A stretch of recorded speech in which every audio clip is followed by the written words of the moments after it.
muddooyinkii la soo dhaafay waxaa dalkeena ka dhacay xaalado aan qaran ahaan noo qaadmin bulsho ahaan noo qalmin oo aan dhammaanteen ku khasbannahay inaan qayb ka qaadanno xalo helidooda waxaan aad uga xumahay khilaafka siyaasadeed ee ka dhex aloosan xafiisyada dalka ugu sarreeya waxyeello xoog leh oo dhinac walba ah dalka soo gaarsiiyey waxaa luntay xasiloonidii siyaasadda waxaa dhaawac gaaray dhaqaalihii dalka waxaa halis galay hay-adihii ammaanka waxaa sii laciifaya rajadii beesha caalamku ay ka qabtay geedi socodka dowladnimada Soomaaliyeed sidoo kale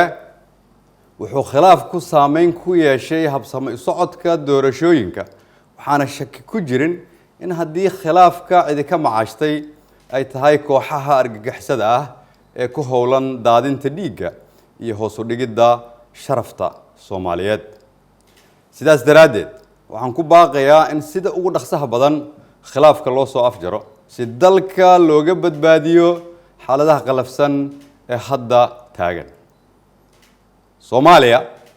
talaal kama qabto wixii ka dhacay Afghanistan oo aad ogtihiin in markii ay dunidu ka quusatay ay isaga tagtay kadibna ay dib u qabsadeen Taliban si aan taas uga baaqsano shacabkeenana ugu adeegno duniduna aanay nooga quusan waa inaan muujinaa isu turid isu tanaasul dalka iyo dowladnimadana waa inaan wax u hambeynaa xaaladda adag aan xilligan ku jirno hal dariiq oo keliya ayaa looga gudbi karaa waddo labaad ma furna mid saddexaad ma furna halka dariiq oo keliya oo inoo furan waa dariiqa doorashada ra'iisul wasaaraha madaxda dowlad goboleedyada waxaan ugu baaqayaa in la dedejiyo doorashooyinka iyo in wax kasta oo kale dhulka la iska dhigo oo mudnaanta la siiyo doorashada si dalka looga saaro xaaladdan cakiran sidoo kale